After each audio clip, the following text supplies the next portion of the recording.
Just hours after a judge ruled against Ohio's Secretary of State allowing 17-year-olds to vote in the presidential primary, Jon Husted says he won't appeal that decision. Good evening, everyone. Thanks for joining us at 11. I'm Colleen Marshall. Husted says it's a matter of timing because the appeals court couldn't hear the case until Monday, just one day before the primary. In a statement, Husted said, quote, "Our election system needs more stability and less chaos. This last-minute legislating from the bench on election law has to stop.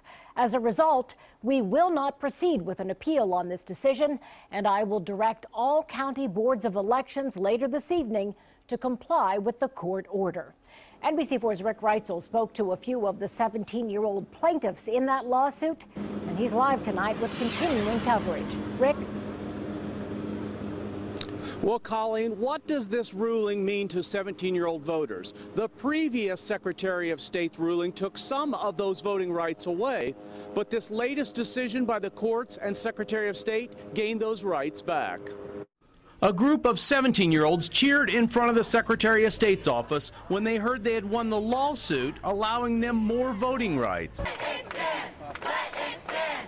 Two of the 9 17-year-olds involved in the lawsuit against the Secretary of State's ruling were ecstatic. I've been looking forward to this, since I turned 17, and I was really angry when I thought that I wouldn't get to have that day, I wouldn't get to have that feeling, and now I'm going to, I'm going to be skipping into the polls. It's great that it's been how quickly this has happened. It shows people that political process, we can really get things done if we want things to happen. First, Jon Husted's office said they would appeal the decision, then within hours reversed that decision, saying there was not enough time left, so they would abide by the judge's ruling and notify all 88 county boards of election. Once we get that directive, then we'll comply with whatever that directive says. Until that happens, 17-year-old voters' early ballots are being put into an envelope like this, but Husted's decision means those teens will be able to vote in the upcoming presidential primary election just like the rest of adult voters.